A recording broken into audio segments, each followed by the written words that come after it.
के तहत मैं समझाना चाह रहा हूँ, नियम के तहत परमिशन नहीं है माननीय। अच्छा सर, मैं ये फोटो समझाना चाह रहा हूँ सर। इसमें ये जो बजट का जो हलवा है सर, ये बट रहा है, और इस फोटो में सर मुझे एक ओबीसी अफसर नहीं दिख रहा, एक आदिवासी अफसर नहीं दिख रहा, एक दलित अफसर नहीं दिख रहा मुझे। ये हो क्या रहा है सर? सर देश का हलवा बट रहा है सर, और इसमें 73% का एक है ही नहीं सर। ये आप लोग हलवा खा रहे हो और बाकी देश को हलवा मिल ही नहीं रहा है। ठीक है सर, 20 अफसरों ने बजट को तैयार किया, हमने पता लगाया है। 20 अफसर, शांत हो जाइए प्लीज सर। 20 अफसरों ने, उनके नाम मेरे पास है, अगर आप नाम चाहते हैं मैं दे दूंगा। 20 अफसरों ने हिंदुस्तान का बजट तैयार किया है। मतलब हिंदुस्तान का जो हलवा है 20 लोगों ने बांटने का काम किया है। अब स्पीकर सर, उन 20 लोगों में से 90% लोगों में से 90% लोगों में से सिर्फ 2 हैं, एक माइनॉरिटी और एक ओबीसी। और इस फोटो में एक भी नहीं है। मतलब फोटो में आपने पीछे कर दिया, वो भी पीछे चल गया। फोटो में तो आने नहीं दिया आपने, कोई नहीं आ सकता। और मैं चाहता था कि बजट में जाति जनगणना की बात उठे, जो पूरा देश चाहता है। 90% हिंदुस्तान जाति, 95% जाति जनगणना चाहता है। कौन चाहते हैं? दलित चाहते हैं, आदिवासी चाहते हैं, पिछड़ा वर्ग चाहता है, गरीब जनरल कास्ट के लोग चाहते हैं, माइनॉरिटी चाहते हैं, सब चाहते हैं, क्योंकि सब लोगों को यह पता लगाना है कि हमारी भागीदारी कितनी है, हमारी हिस्सेदारी कितनी है। मगर सर मैं देख रहा हूं सर, सरकार हलवा बांटती जाती है, और बांटता कौन है? वही 2-3% लोग, और बंटता किसको है? वही 2-3% लोग। और बाकी हिंदुस्तान, 90% हिंदुस्तान देख। फाइनेंस मिनिस्टर मुस्कुरा रही हैं। कमाल की बात है। ये हंसने की चीज नहीं है मैडम, ये हंसने की बात नहीं है। ये जाति जनगणना है, ये जाति जनगणना है। इससे देश बदल जाएगा।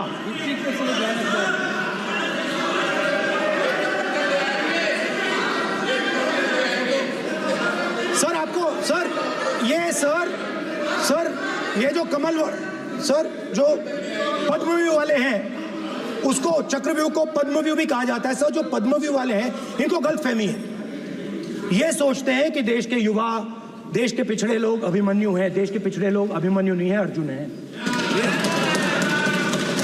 और वो जो आपका चक्रव्यूह है, उसको फोड़ के फेंक देंगे, फेंकने वाले हैं।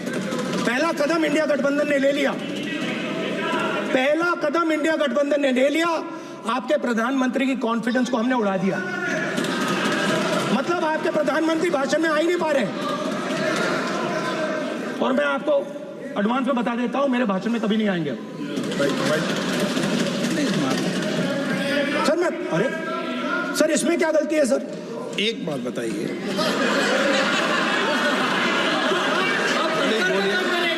सर तो जो पद्मव्यूह वाले लोग हैं सर, जो कमल फॉर्मेशन वाले लोग हैं, उनको हिंदुस्तान का नेचर नहीं समझ आया। हिंसा, नफरत हिंदुस्तान का नेचर नहीं है। चक्रव्यूह हिंदुस्तान का नेचर नहीं है। हिंदुस्तान का नेचर अलग है। हिंदुस्तान के नेचर के बारे में अब मैं आपको बनाना चाहता हूं।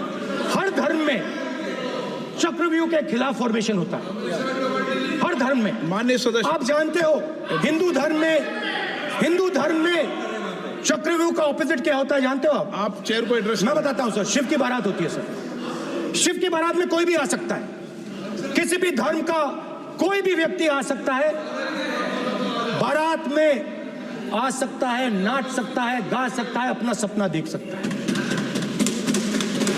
सर गुरु नानक जी, सिखों की बात करी जाए तो सेवा करने से किसी को नहीं रोका जा सकता है, लंगर से किसी को बाहर नहीं फेंका जा सकता है। सर इस्लाम में कोई भी मस्जिद में आ सकता है, चर्च में कोई भी घुस सकता है, संघा में कोई भी आ सकता है सर। मगर इनके चक्रव्यूह में सिर्फ 6 लोग हैं सर। शिव की बारात और चक्रव्यूह के बीच में है। हम चक्रव्यूह तोड़ते हैं, हम चक्रव्यूह तोड़ने का काम करते हैं। मनरेगा, हरी क्रांति, आजादी, कॉन्स्टिट्यूशन, ये चक्रव्यूह को तोड़ने के काम है। इससे देश में खुशी आती है, डर मिटता है, कॉन्फिडेंस आती है। आप पद्मव्यूह चक्रव्यूह बनाने का काम करते हो। चक्रव्यूह शिव की बारात को हरा ही नहीं सकता है। आप अपने इतिहास को देखिए, आप अपने आप को हिंदू कहते हो, आप हिंदू कहते हो, आप हिंदू धर्म को समझते नहीं हो।